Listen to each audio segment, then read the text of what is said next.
So thank you for having me. It's a great pleasure for me to be here today. And I participated in the action, so I'm familiar with it, but I hadn't participated in a training session before. So it's even though I would prefer it to be face-to-face, well, it's a good experience anyway, getting to know you even if virtually.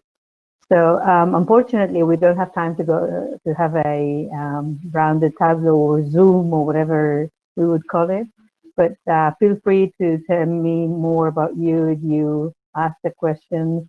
In any case, I had a list of participants, and I have more or less an idea of where you come from, what you study. Yeah. What else? I will, this presentation, you have to consider it in combination with the next one by Ante Huda, because I think in a way they're a good match, both of them together.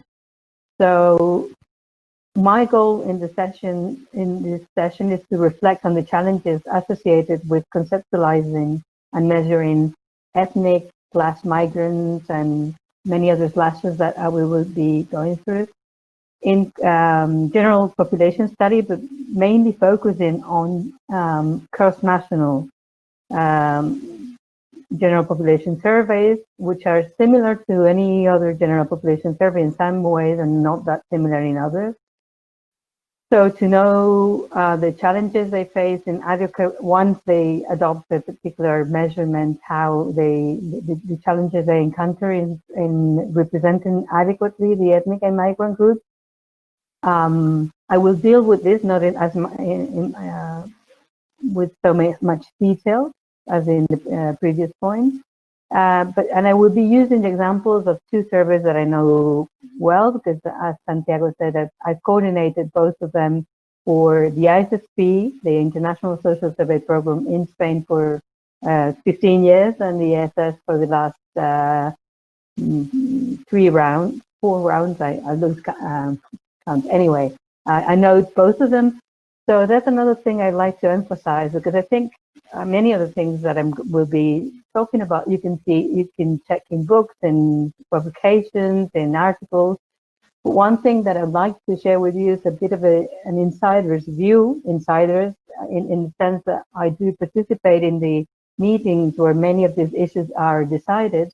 And I think as important as users, even though maybe you're not organizing a survey yourself, but it's very important to keep in mind how this process takes place and the constraints they face.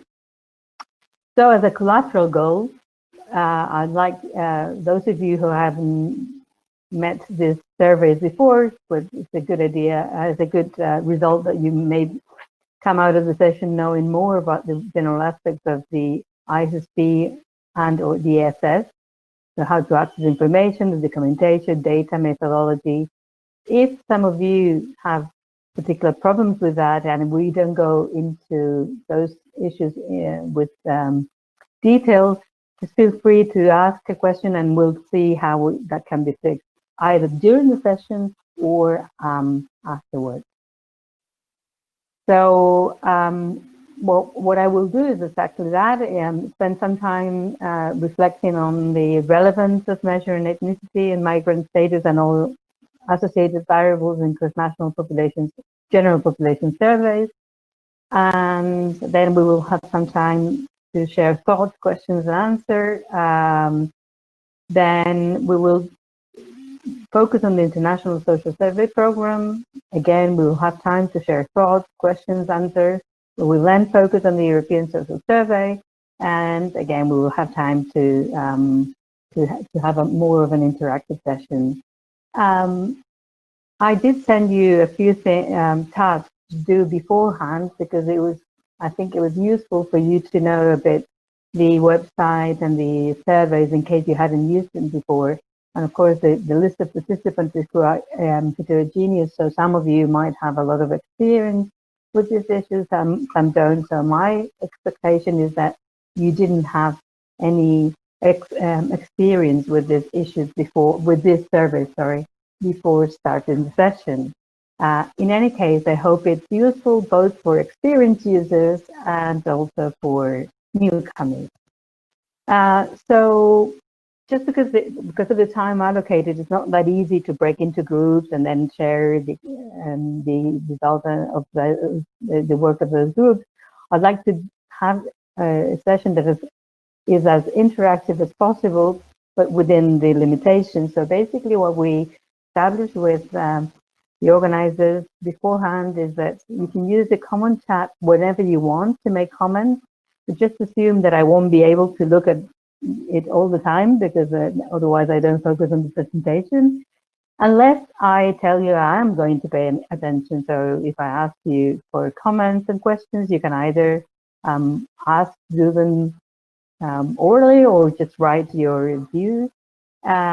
And you can also, as in the previous session, if I understand correctly, write privately to Carlos Pania, so his name is just after mine, in case you want to ask something, share a thought, etc.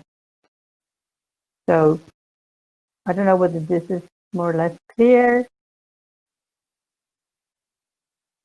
Just write if you have any questions.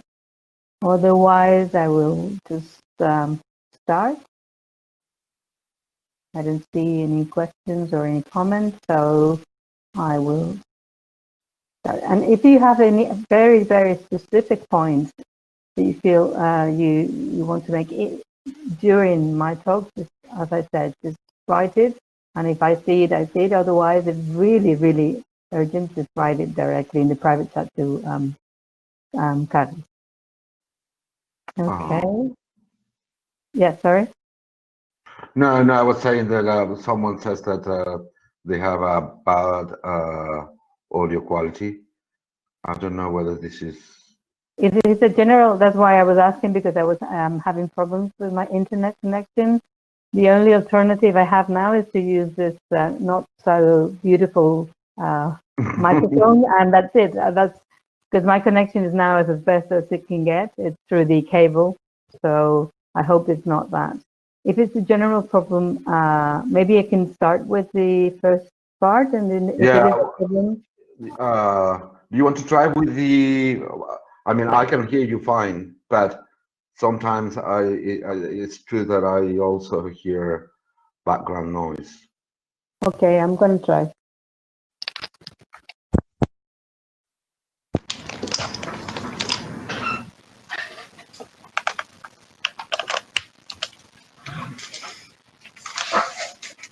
Okay, can you hear me better? Yes. Okay. Much better. Okay. So yeah, I won't do any other survey. If anyone experiences problems, then just let us know somehow through the multiple channels. Okay. Okay, then I'll move on to something that obviously being this training session on training school on these issues, you've probably thought about this 1,000 times, how to conceptualize and measure ethnicity, migrant status, etc., etc. But I do think it's a good point of departure in any talk, because it makes us maybe think about things that we take for granted sometimes, and also focus our reflections exactly on what we are going to be doing in the rest of the talk, and that is in the particular context of general population surveys, that is not surveys specifically addressed to ethnic or migrant minorities, and also in the particular context. Oh, sorry, you have to mute yourself, Santiago. And to do so in the context of a not only general population surveys, but in an international, cross-national context. Okay, so the general context is that it's clear that there's an interest, a historical interest in measuring, in identifying in migrant ethnic social cultural origin. in order to monitor demographic change, life chances, behaviors, attitudes, preferences, so from multiple arenas and academic disciplines, so not only, but also, yeah, from governments and policy-making purposes. However, we all know, and that's why we're here, that this is a difficult and sensitive task. Why is it sensitive? Well, we know because historically, specifically in some countries, it's a sensitive topic, and difficult because precisely because it's difficult to come at operational definitions that you can not only define in theory but apply in practice, and ultimately translate into survey questions or definitions of a target population, deciding who's in, who's out, basically. And finally, once we've solved all of that, we'll see that actually having an accurate representation that is achieving the participation of these groups in this case in surveys is an additional difficult task. And all of these issues come up if we are designing a national survey in each particular country, but it becomes an added difficulty if we have to do that in a way that is comparable across different contexts. So in the background of all this, we have the dilemma that Patrice Simon reflected regarding the classification of people.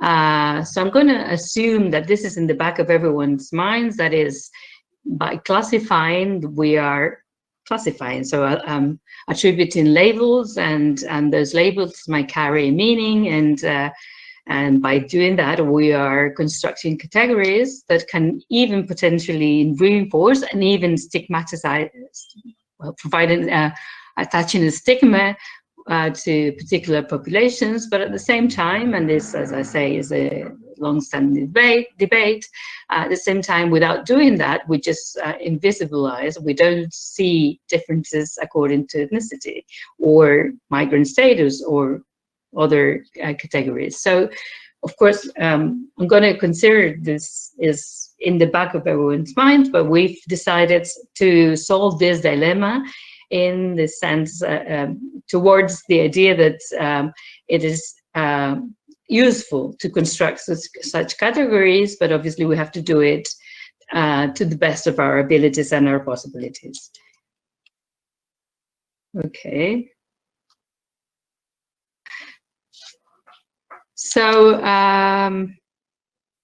now we assume that this is relevant and that there is a substantive interest in finding out about conditions, attitudes, values, behaviors of ethnic minority groups. And also, I think we can agree that it's really relevant to do it in a comparative setting. In many other contexts, we often emphasize that it's useful to know about one particular country, but obviously we learn much more about countries if we can compare these countries with other countries in order to identify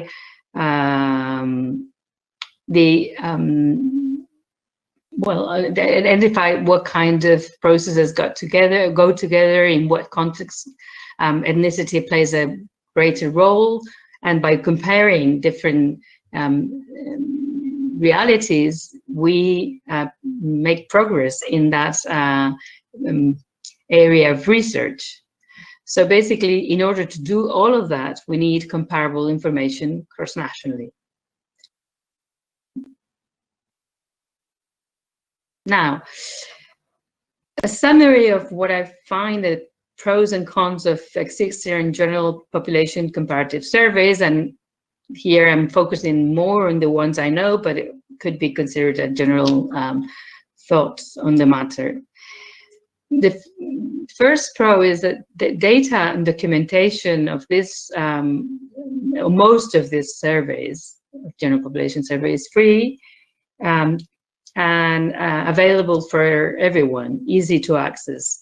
And there's a wide, usually, it depends, but a wide coverage of countries. So if one wants to check on a theory of immigrant integration, we can compare many different countries.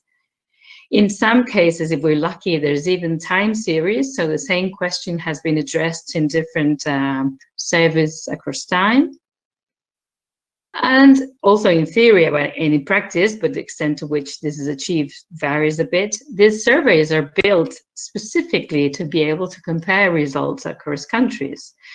So just for example, I guess Laura was telling you about a project and how in some cases we'd like to post-harmonize variables. So make surveys that were done, that have been done in very different settings, comparable by trying to adjust the categories measured to a single so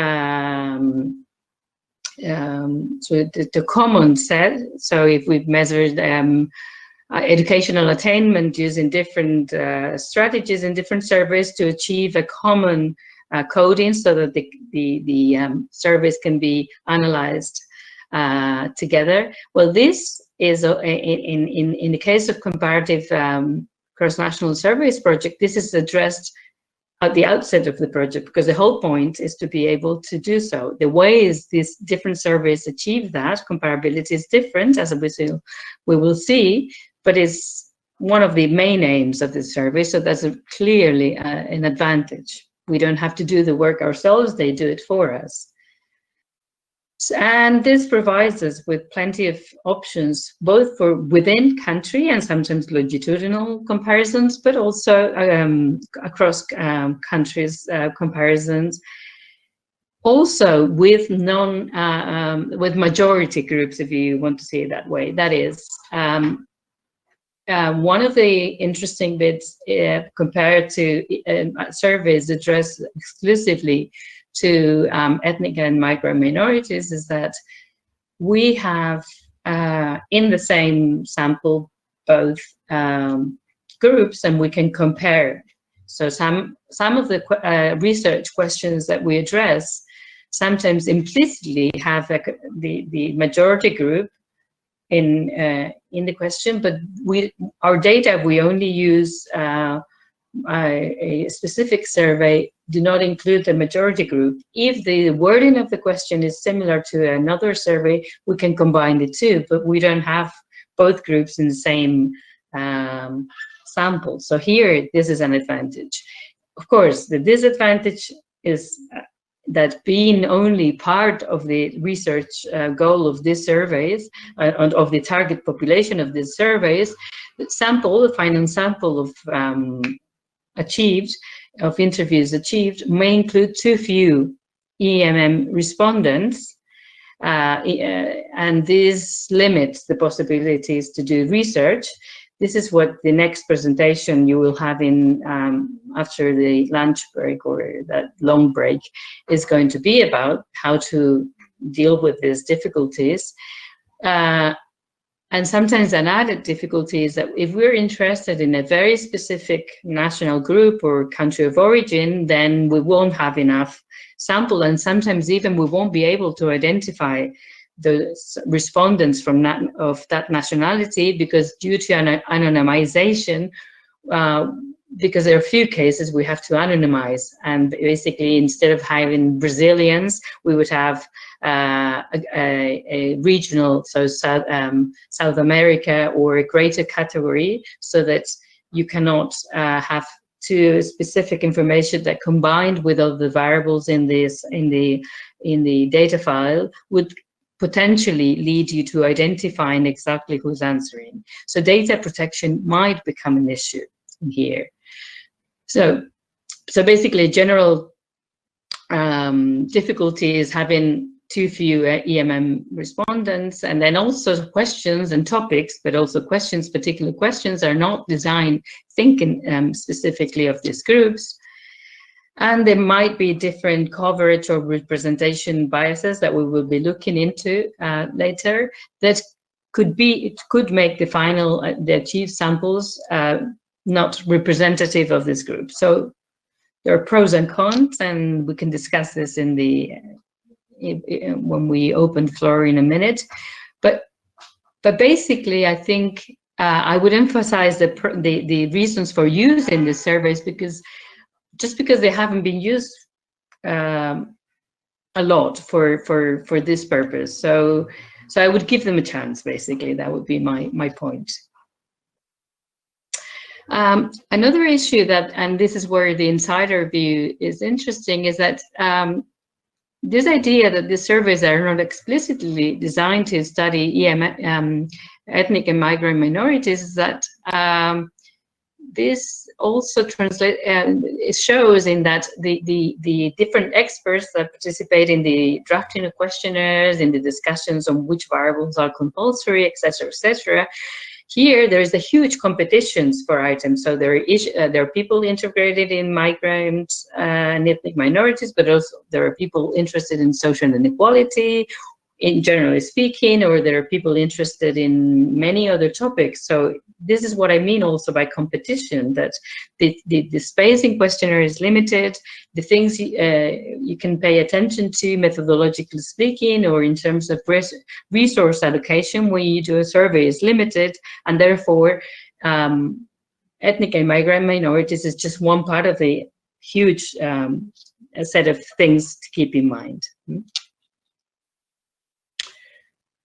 In the surveys, for example, in the ISSP, this is so because there is even a rule of the number of items you can include in the questionnaire.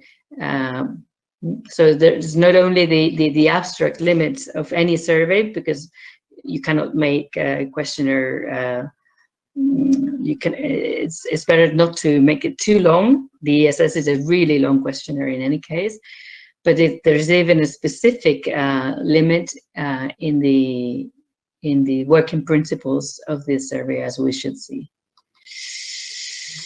Okay, so now, after seeing the pros and cons, let's put ourselves in the position where everyone starts from when you want to introduce some issues in a questionnaire, in a survey project. And this is by reflecting on the definition that we want to capture, both defining target population sometimes and also through questions. And I won't read these definitions because you have them on the screen, and you've probably gone through them 1,000 times in your work. But basically, we all know that ethnicity is a particularly multidimensional and sometimes abstract concept that encompasses many different issues. So common ancestry, memories of a shared past, and in practice, many different dimensions such as kinship, religion, language, nationality, even physical appearance, call it a physical appearance, race, feelings of belonging.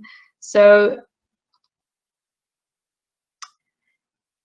basically, this is very important, even if we are very familiar with these definitions, because when we try to, when we are doing a survey, we have to really provide a precise definition of the concept we're aiming to use. And this, as I've just said, is particularly important to establish who is eligible in a survey, defining the target population, but also to include questions that could help us classify, characterize respondents.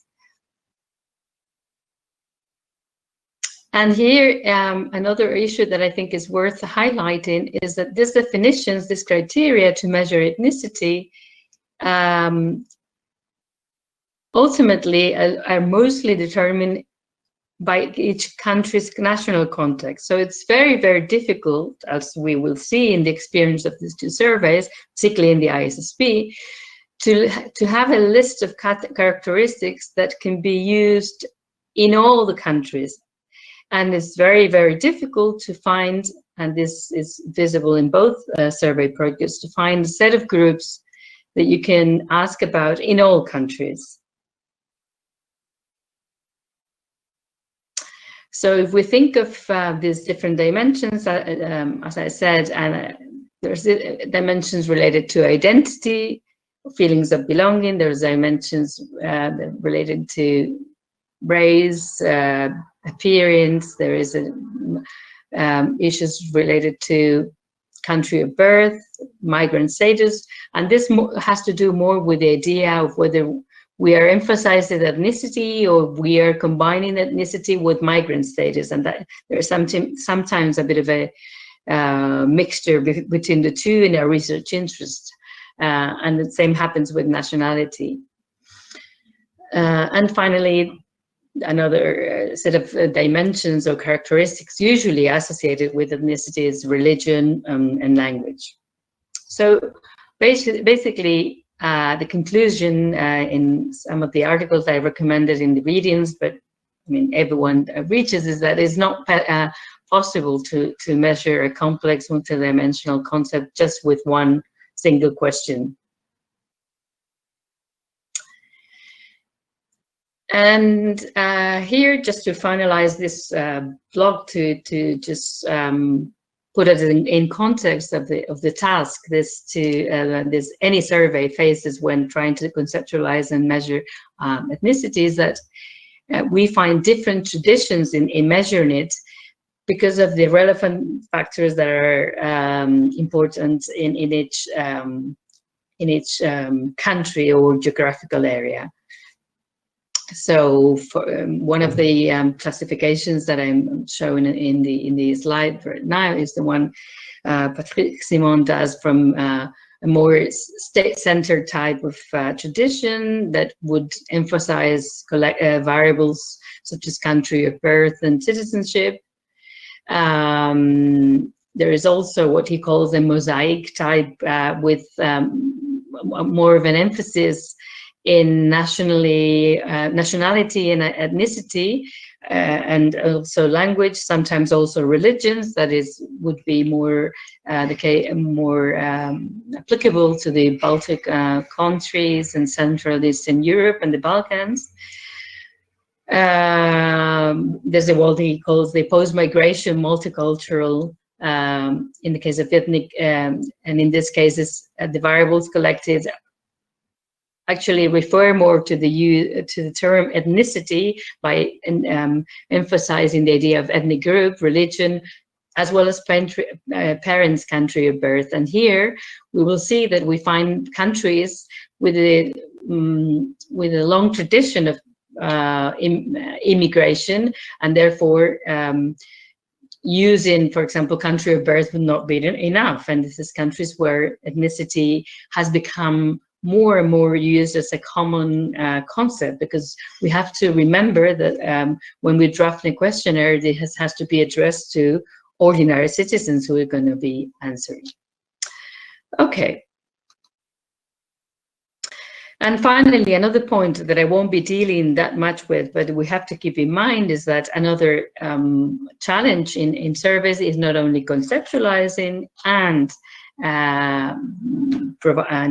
drafting questions about these topics, but actually then achieving an accurate representation. And this has to do mostly with the fact that, generally speaking, migrants, ethnic minorities tend to be underrepresented in the final achieved sample.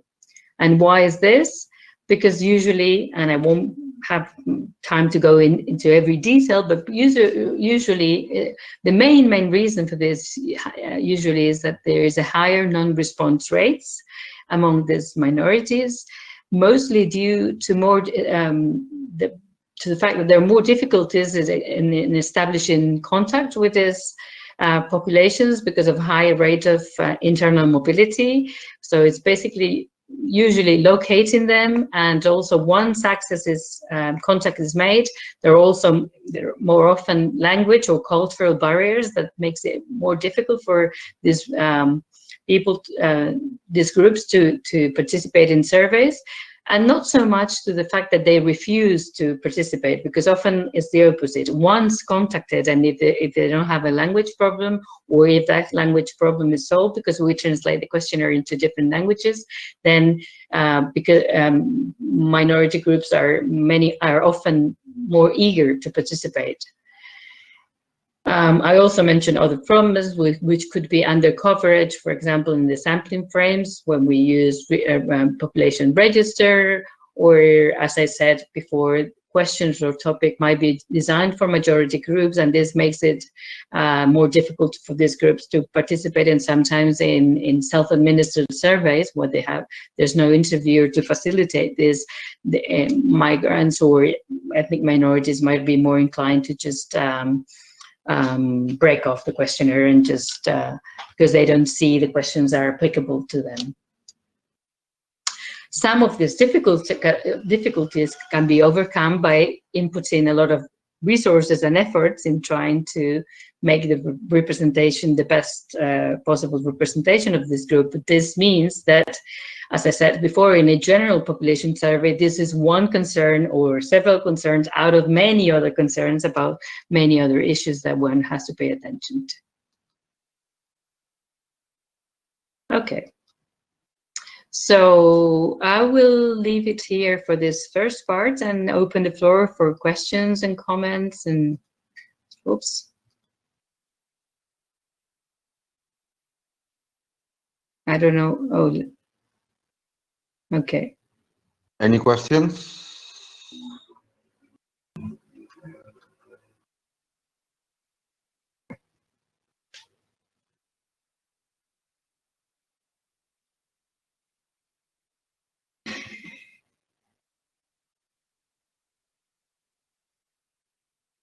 Okay, you can see but some of you writing.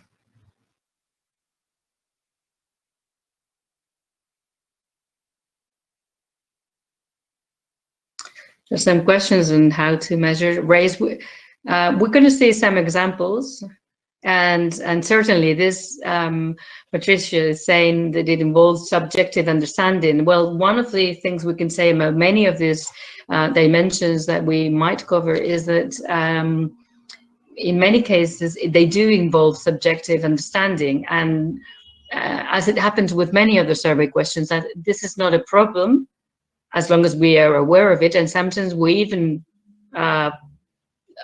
aim to include that subjectivity because we can avoid it. And if we cannot avoid it, then we just have to be aware of it. So obviously some questions, country of birth is not a subjective issue, but certainly what you feel is your race is not that straightforward, even though you might think of it as a straightforward question. And many other topics can be subjectively interpreted.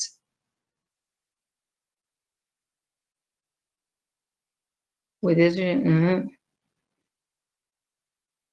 and Leslie is asking whether there is an intention to include ethnic and migrant minorities in the survey question design. Well, this is an empirical question. In some cases, in general survey question, general population surveys, there is that intention, but the way to address it cannot, has to be one of just being concerned or advise interviews. For example, educational attainment. You cannot include all the educational systems from all the possible country of origins of respondents that you might be interviewing, because it's just not possible. But what you can do is train interviewers to deal with the translation of those educational systems, to provide instructions to respondents as to how to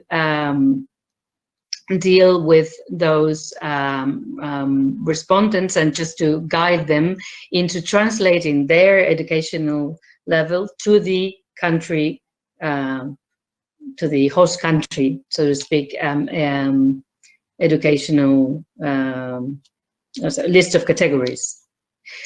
For example, another option in that case is to leave a space where interviewers can write, or respondent, if it's a self-administered questionnaire, can write their educational level and then postcode that. There are not going to be that many cases where they have difficulties in adjusting their responses. Also because many times in their during their time in the host country, they've had to encounter that kind of issue of translating what their level of education is in the host country, if you see what I mean. So to go back to the question, it is something that you have to keep in mind, but sometimes you cannot actually do more than establishing guidelines both for respondents and for interviewers.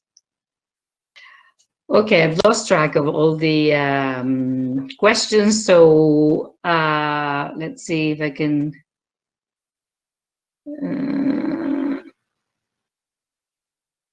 Some of the questions I think are gonna become clearer later on. So, for example, examples of how to trace ethnicity in different contexts. So maybe I will go on, because I think I'm going to deal with the topics you're raising at the moment in the next part of the presentation, and then if I haven't, then remind me at the end, okay? So I'm going to be talking about the International Social Survey Program, and through that example, many of these issues that I've just said about how it goes about measuring ethnicity. There will be some answers to your questions. Let's see.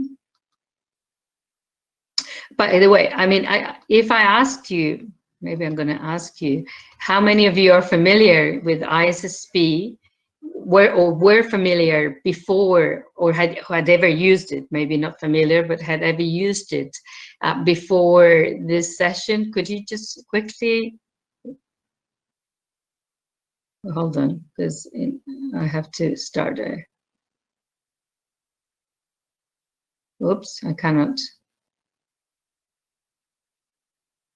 Yeah, if you could tell me how many of you knew about this survey before preparing for this session. Okay, so I can see it. It's very interesting, this survey tool. Okay. Yeah, so far, about half of those you responding are answering that you were aware of it, and half of you weren't. So it's interesting, because my feeling is that it is less known than the European Social Survey, but I'm not.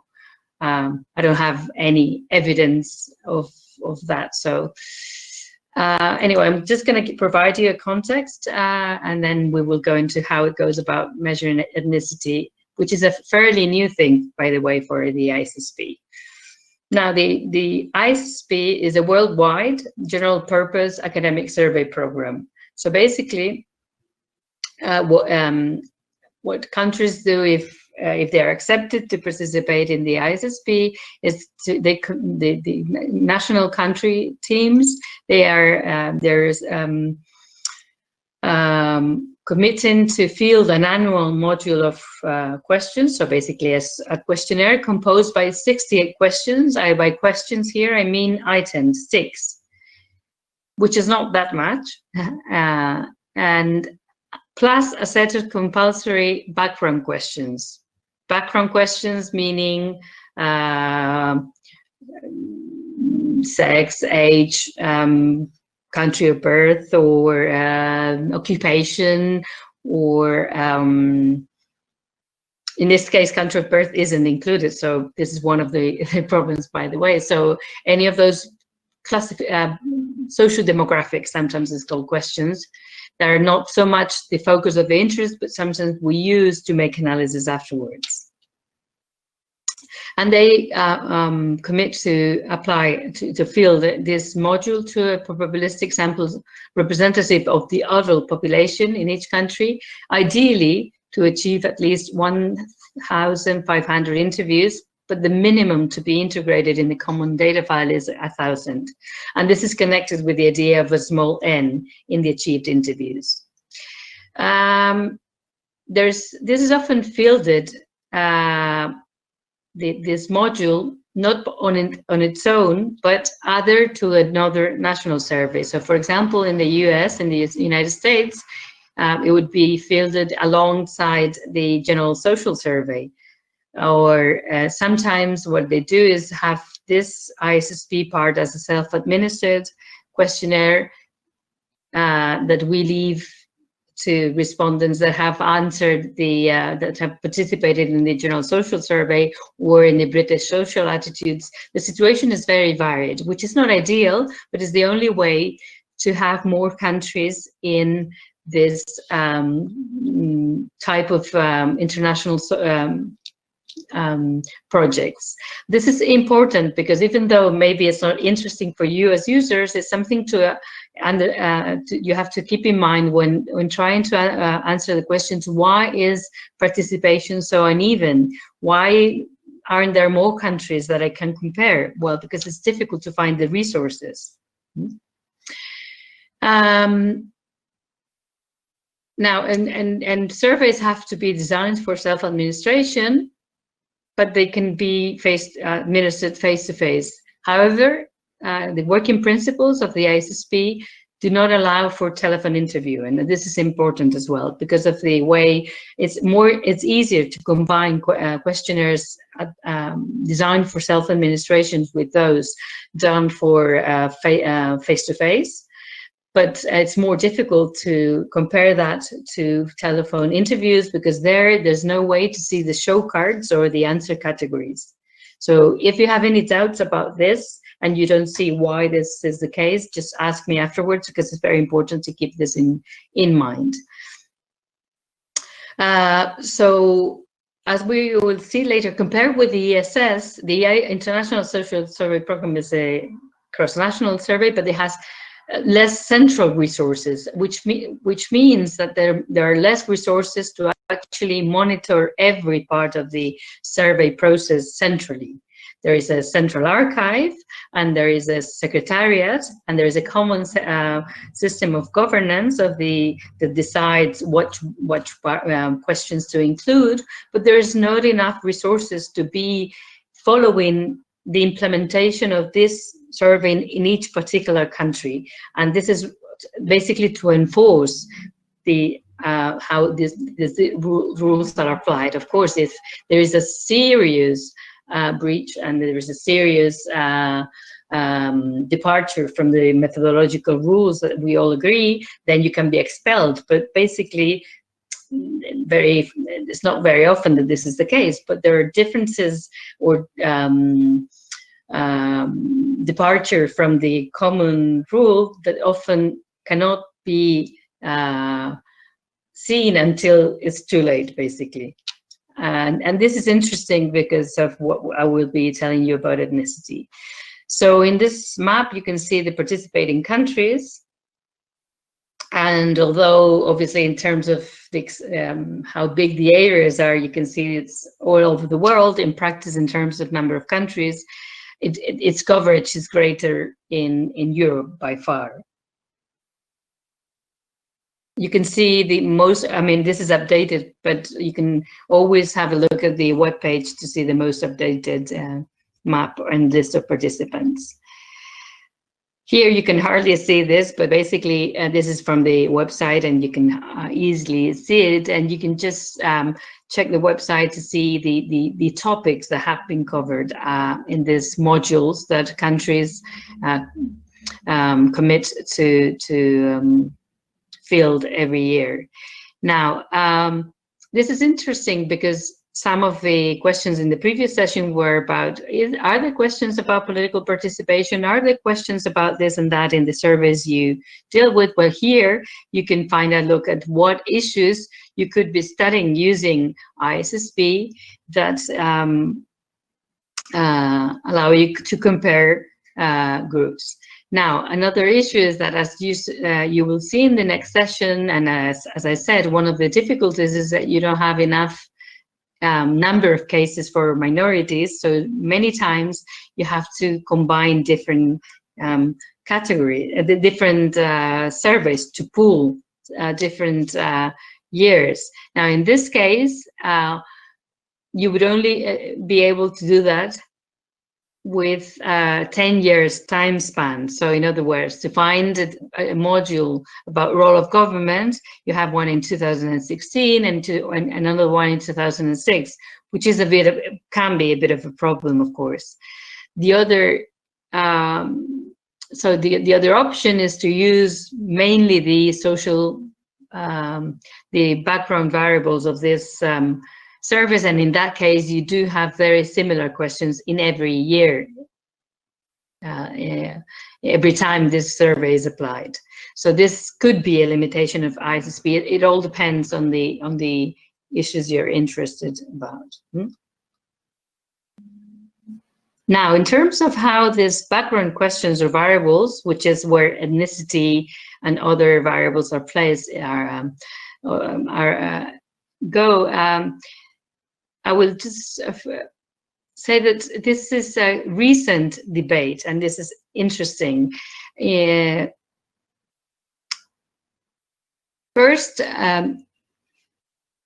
the concern about how to measure background questions was there only in the last 10 years. Before that, there was a general set of guidance of what the variables should be, but because many countries use this in combination with their own surveys, what they had to do is adapt, make sure that this would be able to post-harmonize variables afterwards. That is, adapt their questions to what was required by ISSP after or when preparing the data set to be deposited.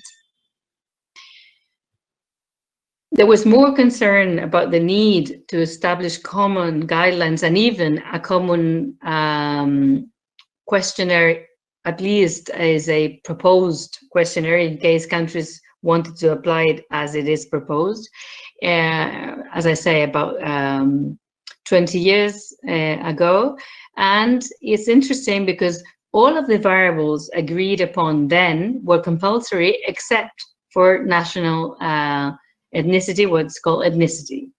You can have more information about the historical development of these variables in the link that I provide, because we don't have time to look at it now. But as I say, it's interesting because it shows how difficult it is to achieve comparability.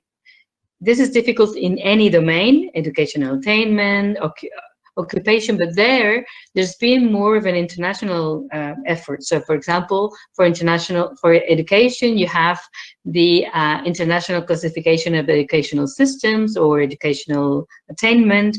For occupation, you have ISCO, so a set of international classification that International Labour Organization works. So different organizations have worked so that this international comparison becomes easier.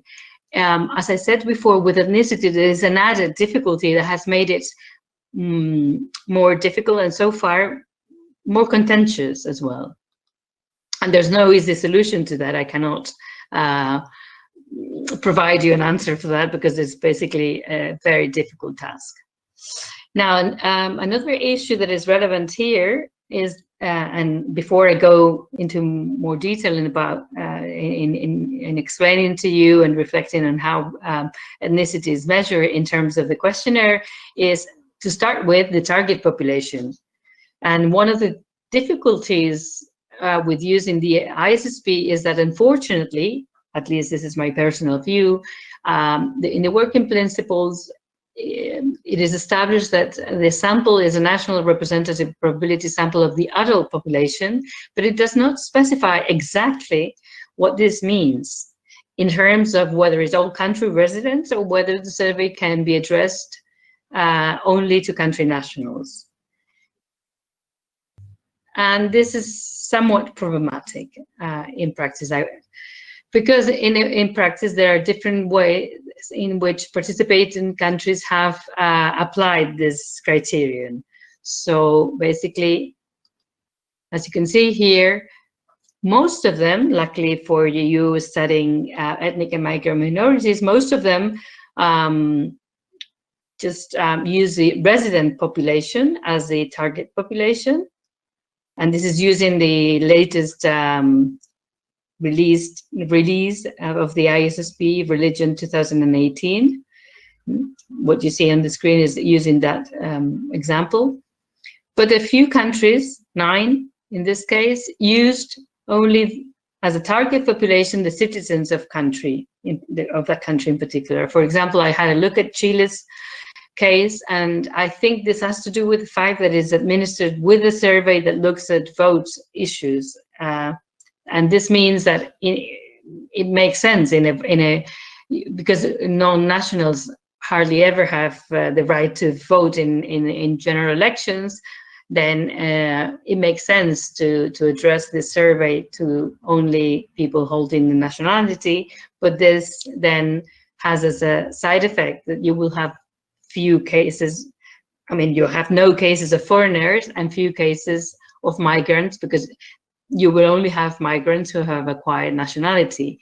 In other cases, ethnicity will be there anyway, because, for example, in the case of Chile, the ethnicity might be attached also to many internal groups defined by different common and shared traits like race or language, etc. But in other cases, it could be a problem, the fact that the target population is only people holding nationality. Certainly, if one is interested in studying migrants. Now, in terms of the questionnaire, as I said, there is a long internal debate within the ISSP.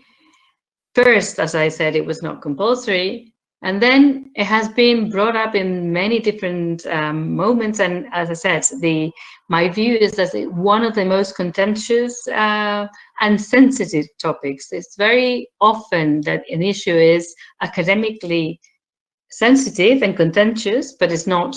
But it's just that because there are different academic views on this. From my experience in participating in the different General Assemblies, this seemed to be also an issue that was, I don't know how to express it, but kind of, it went beyond academic traditions. In some countries, it was very sensitive, even because of the history of the, or even ideological questions, how one sees the world as a researcher kind of. In any case, it was finally, after many debates, it was made compulsory in 2012, and a hybrid approach for defining and operationalizing ethnicity was approved that combines two ways of looking at it. One is focusing on self-identification of the respondents that have to choose from a country-specific set of relevant ethnic groups. And so they have to choose, and both are compulsory, although in practice not all countries have followed this rule, but they have to choose a primary and a secondary group of the ones defined in each country, and we will go into more detail in a minute about this. And the second set of compulsory questions is country of birth of mother and father, but not country of birth of respondent, and this might be a problem in several countries as well. So this together means four questions. In addition to that, which might be relevant in some cases, there is a compulsory question on religious affiliation, but there's no question in the background variables about language spoken or languages most often used, and unlike the ESS, as we should see later. Okay, now maybe just a quick question is whether you had time and you were able to find the ISSP questionnaire as I asked you to. It doesn't, I mean, just be sincere, because all I want to know is how many of you might be familiar with what I will be talking about. Unfortunately, I don't think we have the time to go into many details. Okay, again, it's amazing how equal yes and no are in all the questions I've addressed to you, except for the initial one on whether you could hear me. This is quite incredible. Right now is around 28% were able to find one, and 36 raising, say no. Okay, I will be using some examples. So the self-identification aspect. The wording of it is the same for. The wording of it is as in other background variables suggested by ISSP, and some issues are the guidelines insist on that they have to be respected. And this is, please indicate which of the following group or groups you consider yourself to belong to. Please select one or two groups.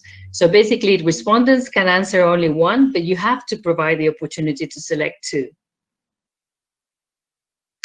It's important that this, what I was saying before about the context-related nature of ethnicity, is fully reflected in this, because it's national experts from each team that have to devise the categories that fit best each country.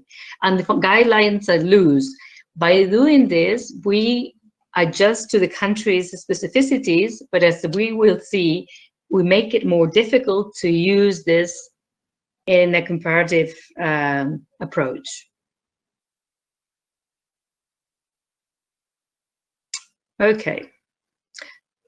And this is something, by the way, the ISSP, because this has been going on for a few years, has engaged into doing a kind of internal study of how this is being applied. So I wouldn't consider this as a static thing, as a fixed thing that will never change, because it has been changing in countries at the beginning. Experience different ways of asking for this, and so the internal evaluation has not been finished. Okay, so in the guidelines that are given to countries, the ISSP stresses that this country-specific list is important, that capture the relevant dimensions for ethnicity in each particular context, keeping in mind that we are all aware that it's multidimensional. And another thing that I will insist on also in the case of the ESS is to include the majority ethnic groups. Sometimes we tend to forget that we're measuring ethnicity, not thinking only of ethnic and or minorities, but to classify everyone.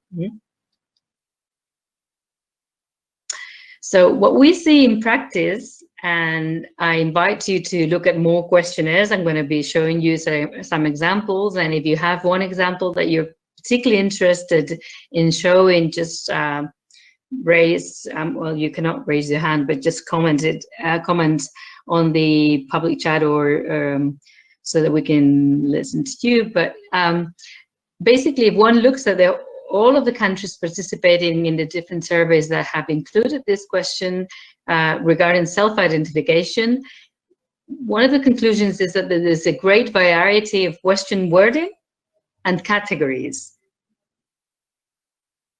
Some countries provide answer categories that only mention different foreign nationalities, and some ethnic groups, sometimes Romas, for example, Roma population. Other countries include ethnic groups and long-standing what they call local nationalities.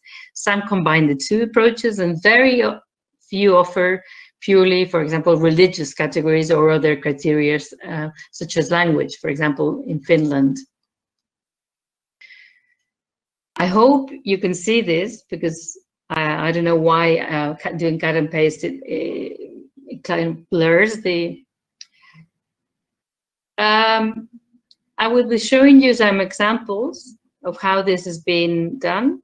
And by the way, in the case of the ISSP, you can check on this by looking at the questionnaire, but also looking at the document that is called background variables, because sometimes you might not be able to understand the question in which the questionnaire has been fielded. And in that document that you can find in the same table that where you can find the questionnaire, you can also find the background variables questionnaire in which the back translation is done. So it explains to you exactly how each variable is measured in English. If you have any doubts about this, we can check on this later. Basically, the link is the one for each module, and the one I mentioned to you in the exercise and in the email you received a couple of days ago. So anyway, this is the example of the UK. So you can check there is a mixture of origin and race. Someone was asking about race before. And there's always, and this is important to keep in mind, is because we will see this in the ESS as well, to have a other writing category, because there's no way we can solve all the problems that might come up with this question. Obviously, we have to make to design it the best of our ability to minimize the number of write-in, because the more write-ins there are, the more we have to reallocate answers or create additional codes that have not been provided initially to all respondents. So this creates a potential problem, but there's always a need to have write-in, other write-in, in case a respondent does not find it him or herself in the categories provided. Now, this is in the case of France. And here we have in the case of England, we also, the UK, we also have country of birth of father and mother. Here I added two because they also use the origin question. It's not necessarily where you're born, because if we want to ask about where you're born, we ask it directly. So it's something similar to what we'll see, I think, in the case of the ESS, and it refers to general geographical areas.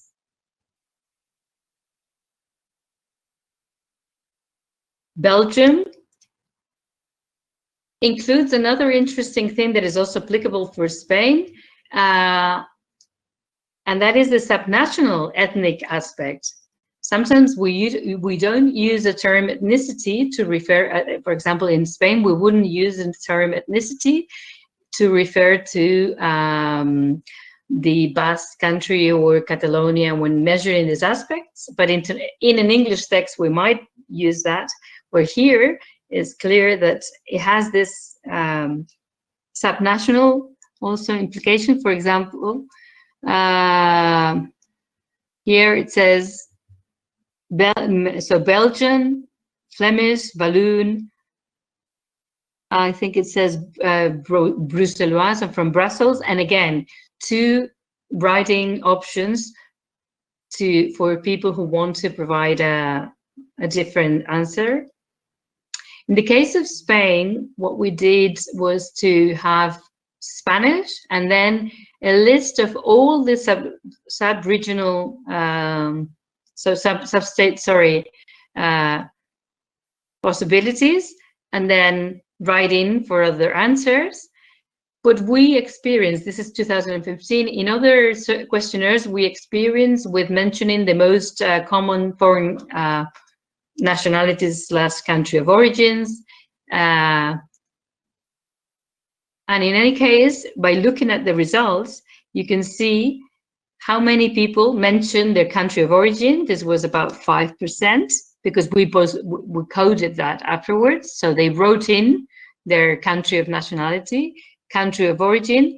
There were a small percentage that did not use the region as category or Spanish, but added as one of the two responses the province or even their town. Some small percentage said citizen of the world, or just mentioned foreign. And finally, I think this is the last example I've provided. A question, I mentioned the case of Finland, because there the minority, the ethnic minorities also refer to language. So it says Finnish speaker, Swedish speaker, and then but they also mention Roma and Estonians, Russians. So there's a combination, and it also includes immigrants, returnees, and then again others specify. Oh, sorry, I was forgetting Hungary. And in Hungary, there is this idea of ethnicity, nationality, not in terms of so much of citizenship, but of cultural or ethnic nationality. And again, we have a list of a combination of criteria used, and we find Roma, Gypsy, together with Hungarian. I will open the floor for a discussion shortly. So if you have examples that you found that you think it's interesting to comment, I will do that in a minute. But before that, just let me remind you that this question is fielded in combination with this other one about father, country of birth of father and mother. And just pointing out that of things that are missing, and there's no information of the legal state of a respondent or parents, no information of country of birth, which might be the most controversial. This does not mean that in some countries you won't have that information, because as I said, this is a minimum set of requirements, and sometimes, very often, the surveys applied together with other surveys. So you might easily find that this ISSP surveys are useful for you, because in the survey where this is applied, they do use country of birth or of respondent and or nationality. Okay. Okay, as I said, I was going to open the floor, so I'm going to have a look at the. So basically here I'm interested in knowing, I mean, maybe the examples I have provided raise some questions. Certainly they're all questionable, or you could criticize them because there is a mixture of many criteria. So anything or any examples that you found when looking for questionnaires, anything you want to comment on this?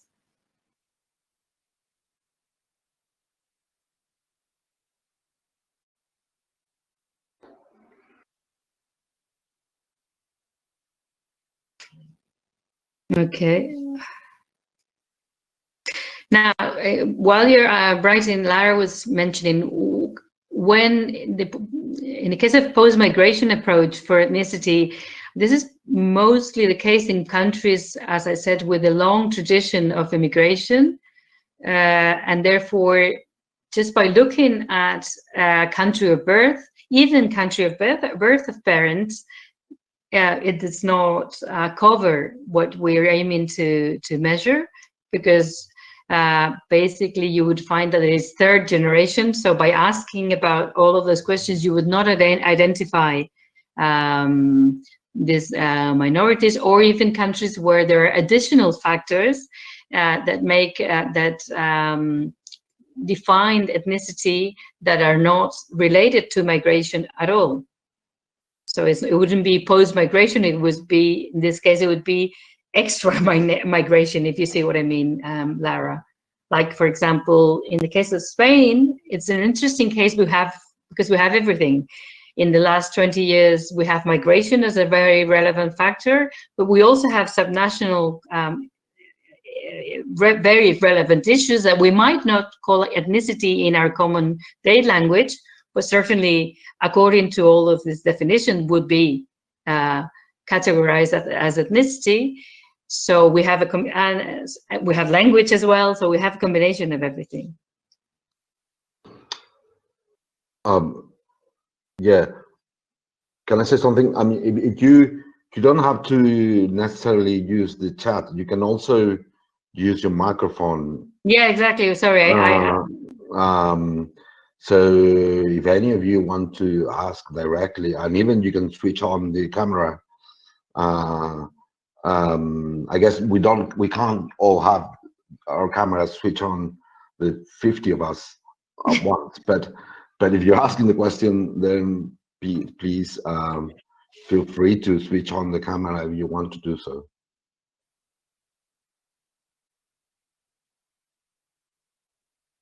Now everyone is shy. But I think Yeah. we're getting there some questions. Yeah, or as I said, if you prefer, if there are several of you, then let's see. Hold on, because I've lost my, okay, I've lost the chat. Now I've found it. I was looking at the chat and someone was writing, but I don't know whether they changed their minds. So anyone that wants to mention an example, or otherwise I'm going to go, I'm going to go on and you can interrupt later on. Okay.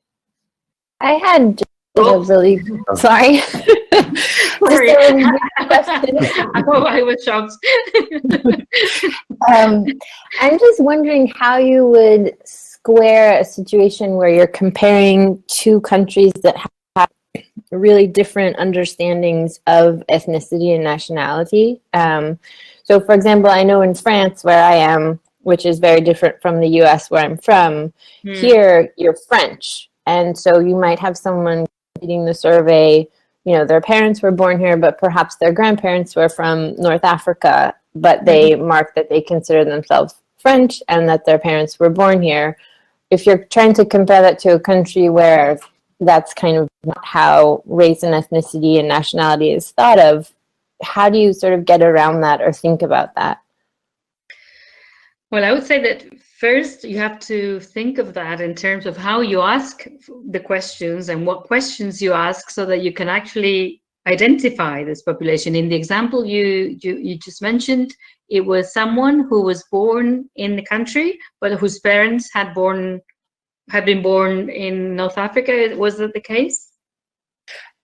I said that their parents were also born in France, so you wouldn't pick up the... Okay, exactly. So then you wouldn't be able, with the questions here, then you wouldn't capture that. Right.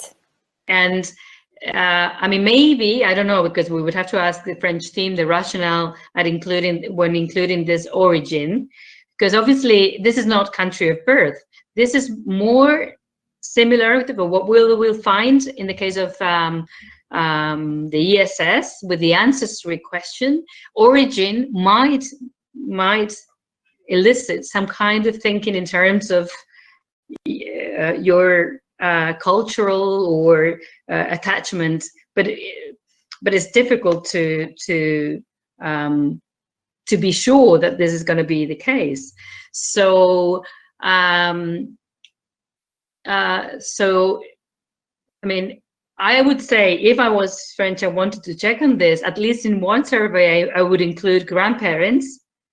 Not in many, I mean, not always, but just to make sure, because I mean, in Spain, we had to go through different formulations in order to see in pretest, but obviously the problem with pretest is that you have very, very few cases. So it's limited how much you can do. You know what a pretest is. You can maybe interview 100 people, but then 100 people will not help you that much in answering the question you're posing, if you see what I mean. Like basically, you need an empirical context in which you ask questions that are, for example, in this case, grandparents, parents, then you would be able to capture third generation, and different formulations of the ethnicity question.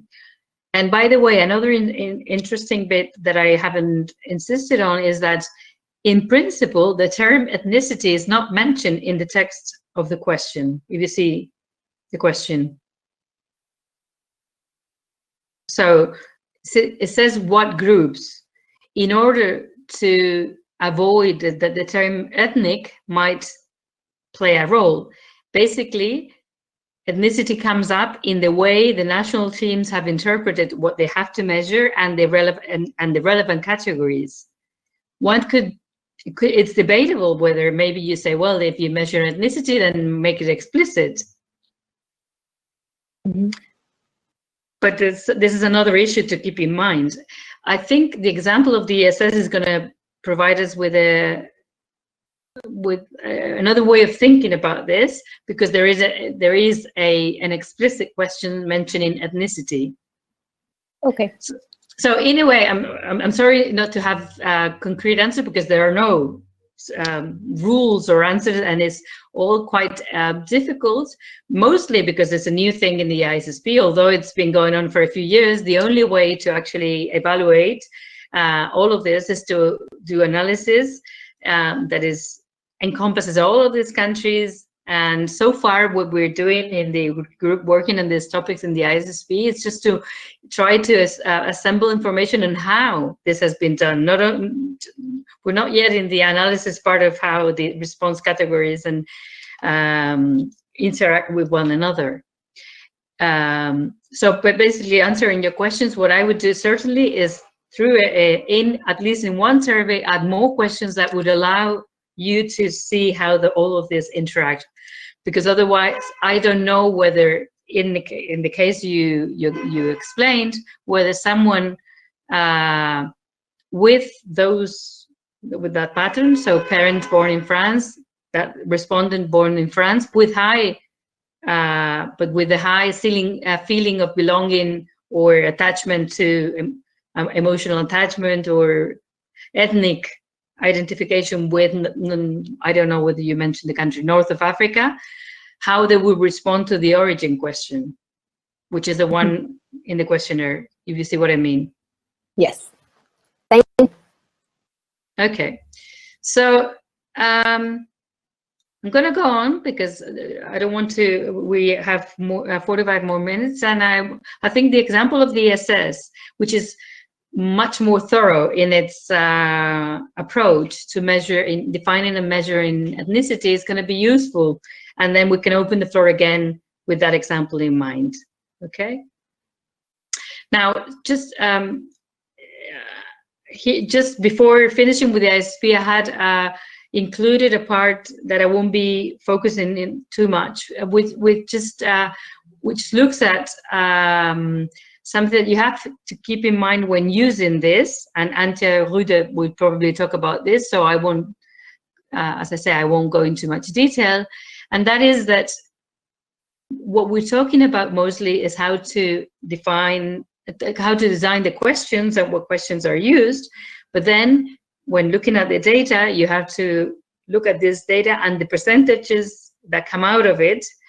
Of course, check on whether the target population is citizens or residents, that's obvious, but also to see in the final sample how many, if you're interested in migrants, or how many, and you don't have country of birth and you have to rely on country of birth of parents, how many people there are that comply with a particular criteria, in this case, for example, country of birth of parent. Have a look at the internal composition of this, basically to establish not only the number of cases, but the composition of these.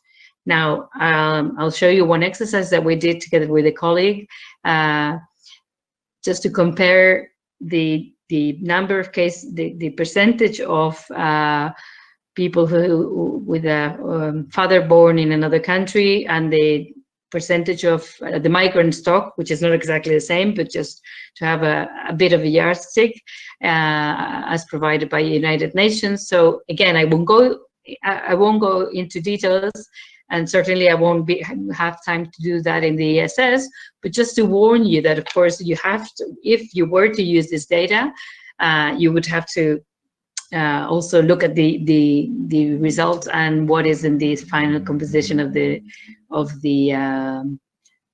sample achieved. And obviously what you find in the sample achieved, you can check only if you have the right questions. So basically, that's why I'm paying so much attention to the questionnaire design.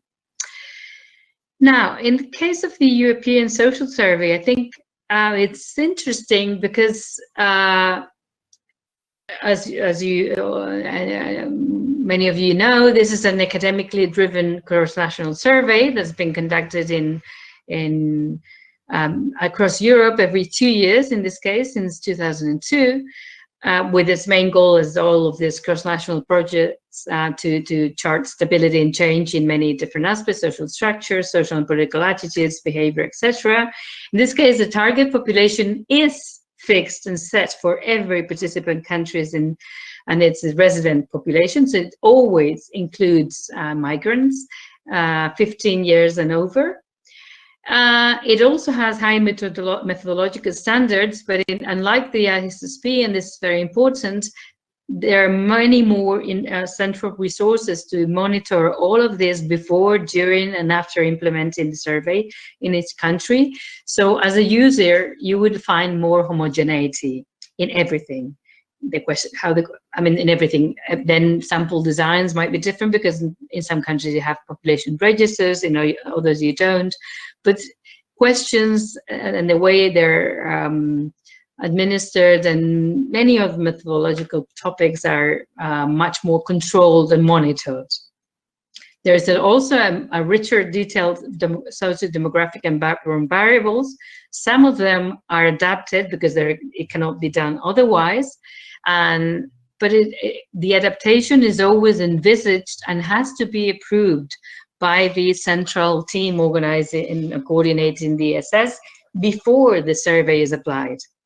And that is very relevant in avoiding too much heterogeneity and departures from the rules, as we see in the ISSP, because not because it's less quality or anything, it's just that having less resources, the ISSP has to live, it's a bit of a miracle in a way, because you need to, you cannot monitor all of these things without resources, and because the ISSP is sometimes fielded with other questionnaires, with other surveys, then you're constrained by that. Whereas in the case of the ESS, there's no way you can field it with another questionnaire. The ESS questionnaire is not 60 ticks. I guess it's, I haven't counted them because they don't have a consecutive numbering, but in terms of columns in a data file, it's 2,000 columns. So not all of them correspond exactly to a question, but certainly it's an hour-long questionnaire.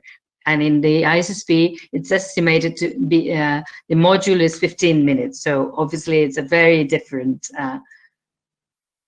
questionnaire. Now,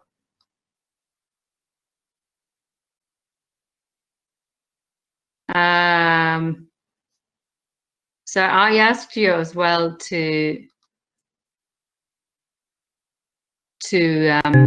have a look at the questionnaire of the ESS in a particular country of your choice. And here the yes is winning. And so I don't know whether this is a question order effect and is affected by the previous question on ISSP, or you really found it easier to, or you were more familiar beforehand with the ESS.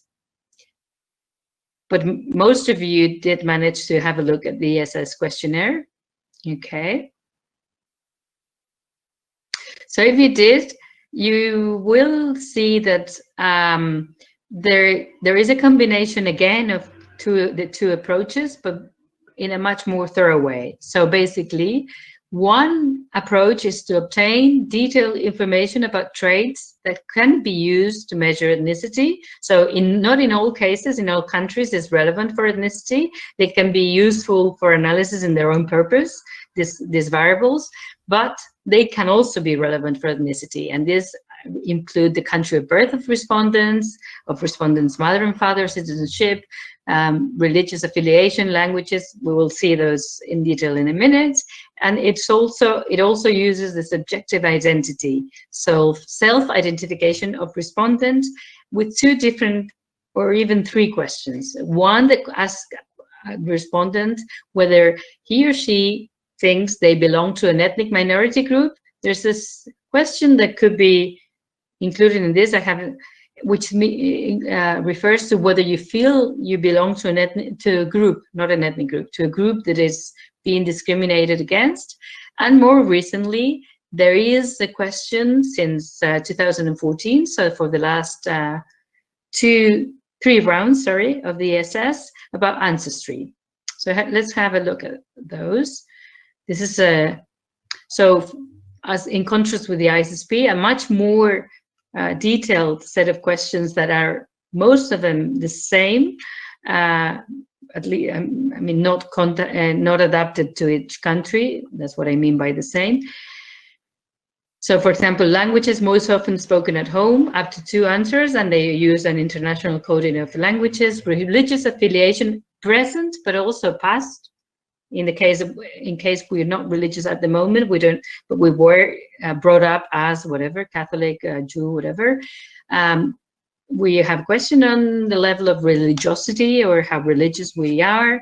We also have religious practice, this feeling of belonging to a minority ethnic group, feeling that we're part of a group that suffers discrimination, and if the answer is yes, on what grounds, country of birth of respondents, and if born abroad, there's a question of year of arrival to the country, to the host country where the interview is taking place, country of birth of respondents' father and mother. There's also a question on respondents' nationality, and as I said, more recently, since 2014, a question of respondents' ancestry with up to 2 mentions. So it's really thorough.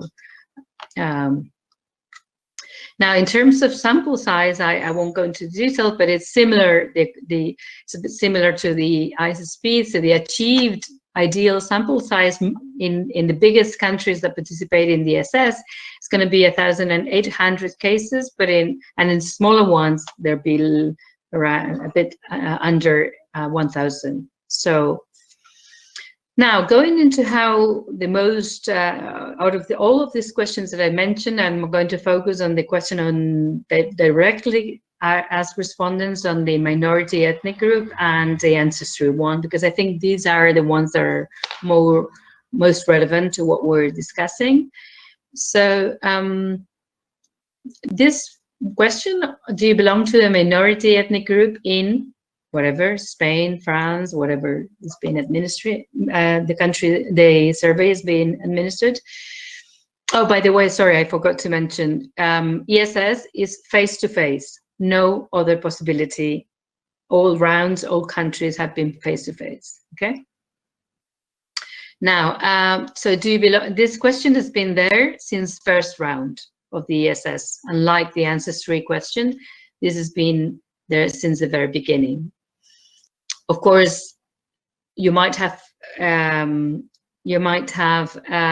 data on different countries depending on whether the country has participated in all rounds. I think there are around 20 countries that have participated in every round of the ESS. You can have a look at this by looking in the web page at the data download by country. In order to access the country you're interested in, you have a table in which you can see with little dots which round of the ESS since 2002 each country has taken part in. And so, as I said, I think it's about 20 the countries that have participated in all rounds. So, going back to the question, do you belong to a minority ethnic group in country? Yes, no. And then refusal, don't know, that are not read, but only registered if the person refuses to answer or says don't know. Now, these are the percentages in the last round with data available that you can have a look at in the web page. The country with the highest percentage of respondents answering yes to this question was Montenegro with around 20%, a bit over, then followed by Estonia, Bulgaria, Serbia. But for example, we were commenting that Spain is an interesting country because it encompasses both non-national aspect of ethnicity, so ethnic minorities attached to migration, but also subnational relevant ethnicity issues, but not judging from the results of this, because hardly 2% of Spaniards say they think they belong to a minority ethnic group. So I'll leave this to the discussion, to the debate afterwards, but this shows that including ethnic group in the question might have an influence on how it is answered, and might hinder some issues, and maybe might entail some problems in measuring, and might make it so that only in countries where ethnicity is a word commonly used to well, then it covers this properly. So there are issues with this. And to give you an example, this is well, of a much more straightforward question. This is the percentage of foreign-born in the final sample. So, for example, here, the percentage of foreign-born in the Spanish sample is a little bit over 10%, which is actually quite good compared to the actual numbers.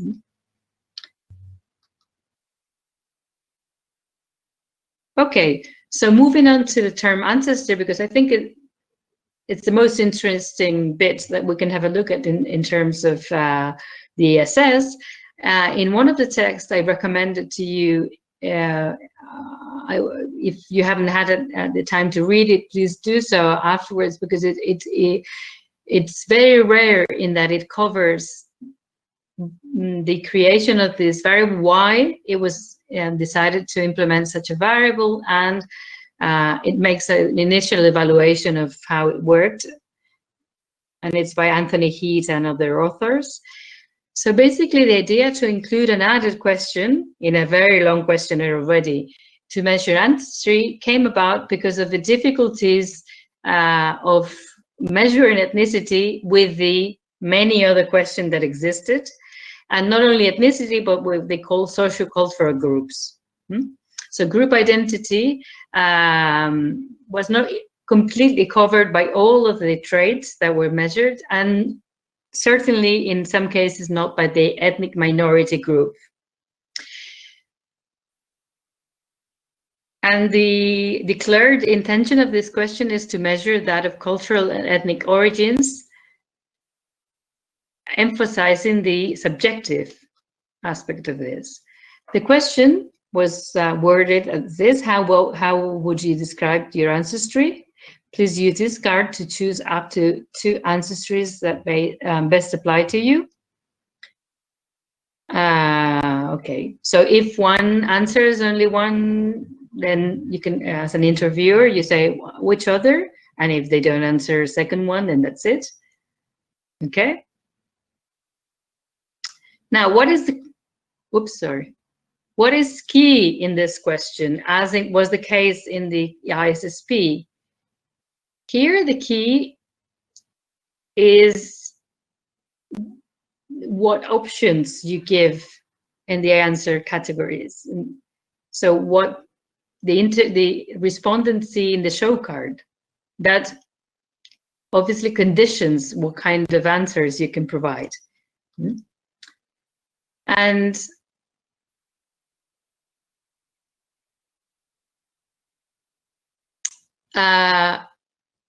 there's another issue as well, another key, and that is the translation of ancestry, which also is relevant, because I didn't mention this before, but it's clear in all cross-national projects. You can have a great source questionnaire, but then you have to make it equivalent in all countries by doing the right translation, and this is not always easy in all languages. So the first thing to emphasize that it focuses on background, but there is a subjective issue because it's what you consider. So it doesn't mention identity. It includes this ancestry term that might be difficult, as we shall see in a minute, to translate in different countries. And obviously, it makes it very relevant how we devise and include what we include and we don't include in the country specific card. Since the beginning, it was established that it would be a country-specific card, and that is similar to the ISSP national specific card, except that in this case it was designed beforehand in collaboration with the national coordinator and with the ESS team and with the team that were proposing this question, and that devised the European classification of cultural and ethnic groups. You can have a look at all of this and this classification in the ESS, but we will be commenting on this in a minute. Again, majority group has to be included, whatever the groups, however the groups are defined. And again, it's very important to have this other which and register the literal, the verbatims to this. Now, in the text that I have recommended, but here I've copied some of this, there are different, it is, they have a look at how this ancestry was translated in the different countries, and how in many countries it was very difficult to translate it as a literal translation. So in the end, this makes it so that in some countries it was translated as origins, and in other countries ancestry could be used, and in other cases family origins were used. And this has some implications. So we will discuss this in the questions and answers if you want to know more about this. It's very difficult to know exactly what implications, but it does have. Now, then I was talking about country-specific cards that have to be devised in coordination, thinking that in the end, one has to provide the link, the bridge between those categories, each category, and the European standard of classification that is a hierarchical classification. So it has like ISSCO for occupations and many other classifications. So it has a very broad groups, geographical regions, then narrower groups with, so for example, West European, then cultural ethnic unit, what they call is national groups, or ethnic or cultural groups which extend beyond national borders. So you would have here, as they say an example, Belgian, Polish, but also Basque, Roma, Silesian, and then some national 5-digit groups for within country, regional, minority, indigenous groups. Again, using combination of factors. So basically, when national coordinators provide the proposal of the show card, or that is the answering categories, they have to provide how this would be bridged into this classification. And here you can see, well, maybe you cannot see it well. This is the card in the UK. Actually, I cannot see it very well, but it says British, English, Northern Irish, Scottish, Welsh, Bangladeshi, Chinese. So basically combines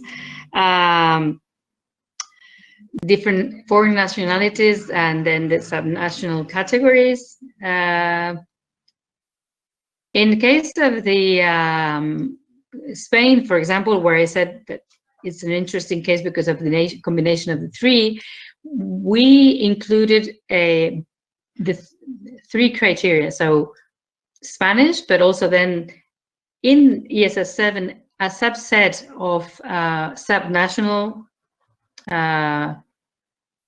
origins. So Andaluz, so the most common, not the most common statistics speaking, but those which in principle could be more salient according to other surveys. We also included, for example, Roma, the Gitano, but also some of the most common nationalities.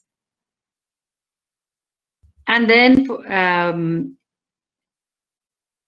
some categories that we knew in advance were going to be very minor in quantitative terms, but you also have to think of the set of categories as a frame of reference for respondents. And given that here the question wording is very abstract, origins, ancestries, the answer categories, the show card is fundamental in providing this frame of reference. So here you have Quechua, you have, I don't know, Bereber should be there.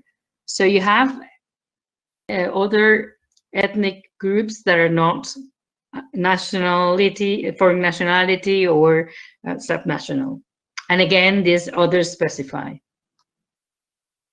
We fought a lot, we as a national team, we fought with the ESS to emphasize that in our view, even though externally the Basque Country or Catalonia are the most well-known cases, it was important to enlarge the list and even mention all of them, the subnational cases, because otherwise, first we thought it was methodologically not right to mention some but not the others, because this gave greater opportunities to certain subnational categories to be mentioned, and then an interpretation could be made out of it without it representing really differences, but just that some were mentioned and some weren't, and therefore you needed more committed respondents to actually elicit those responses.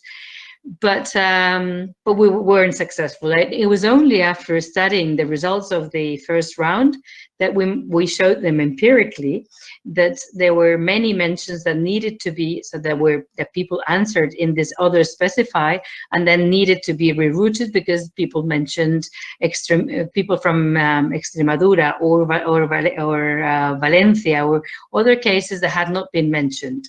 So I think it's interesting to tell you this, because sometimes this combination of the national team plus an international team is very relevant in providing the set of categories.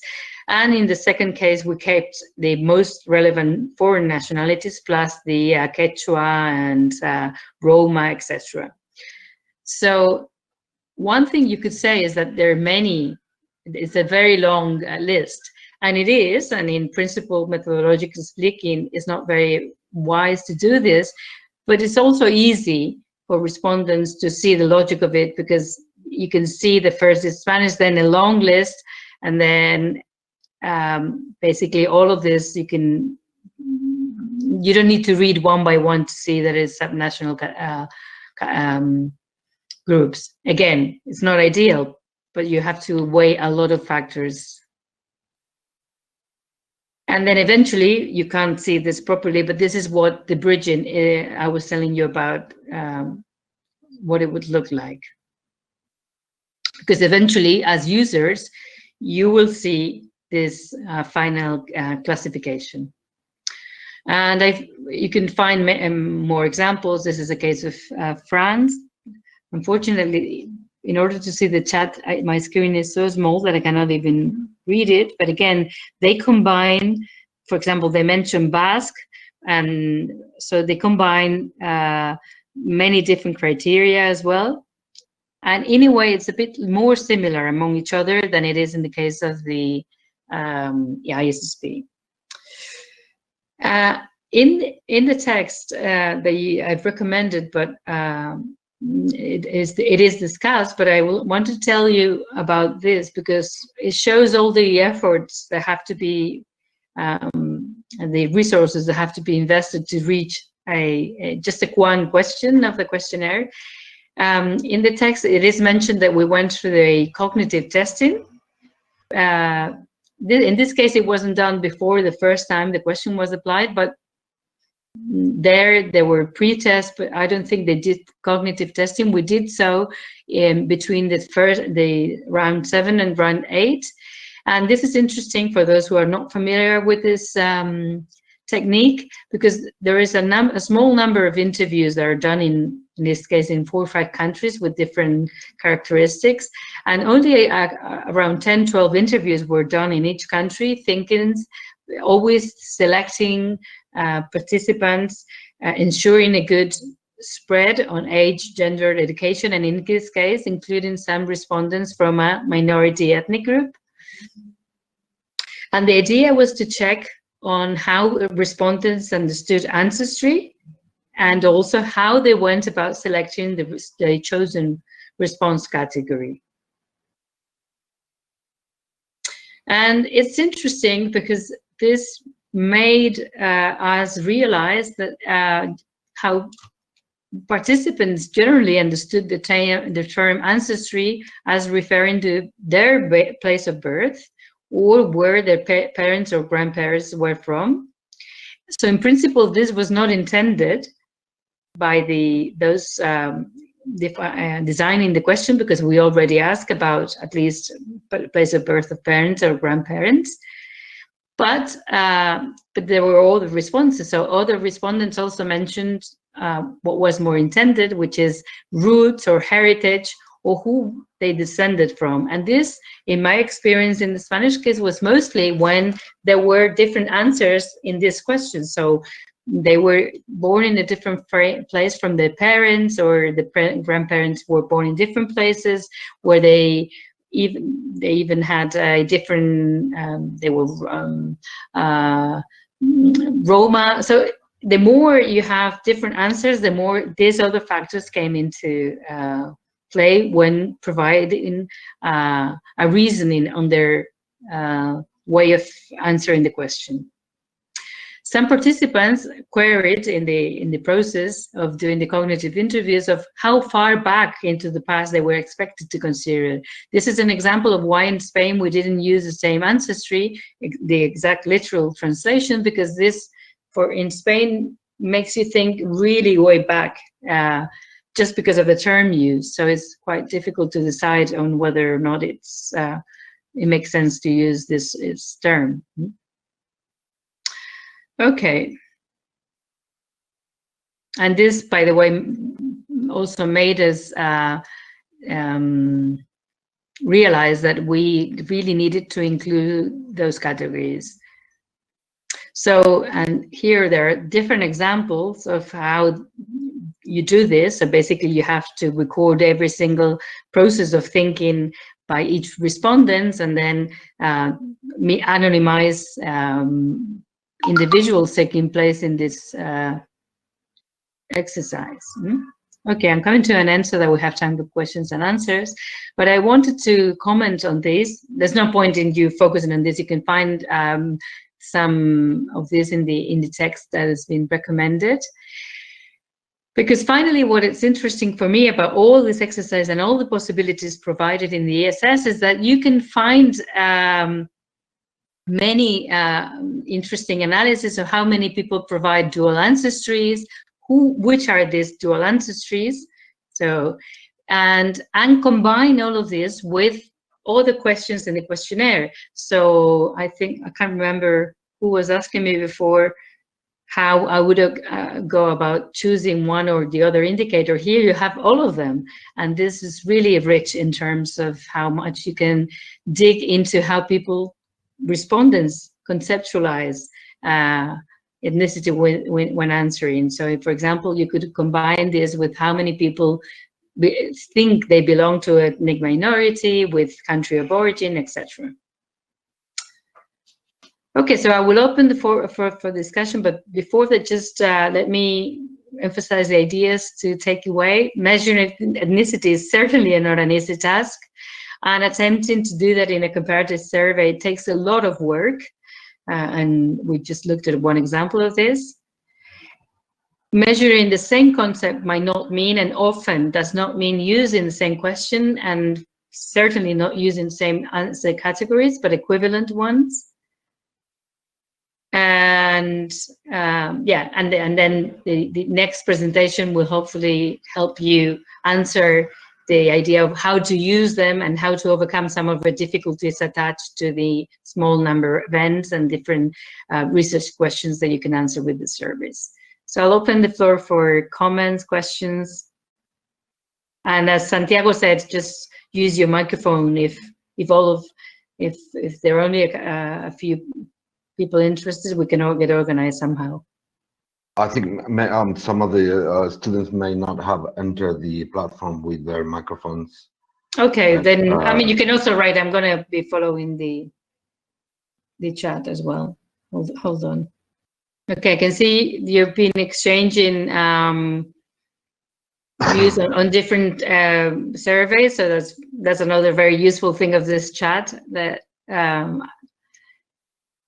like someone mentions that, for example, ISSP 2017 does include a question on how and the languages you speak at home. Unfortunately, that's not a stable question. That's not a fixed question in all ISSP. It's only, if I remember correctly, in one survey in 2017, which was fielded together with 2018 religion. So in case anyone is interested, they have that. Again, Marisol mentions mixed marriages as an additional indicator that could be included. There are a lot of questions about the spouse in ISSP. There are several questions as well in ESS, but there isn't a question on country of birth of spouse, if I'm not mistaken, in neither ISSP or ESS. Maybe there is in a particular module, so 2013, that was the last time. But as I said, this general survey, population surveys, as Antje Rüde will probably tell you, most of the times they want to focus only on ethnic minorities specifically, then you would probably have to combine several rounds. I'm not sure if that, yeah, someone is writing. So do you have any more questions? Yeah, thank you. I realize it might not be straightforward for you how useful this can be, but I really think in many cases it is. Especially what I said at the very end, just trying to combine different questions just to see how people answer about ethnicity, having all of these other questions about country of birth, etc.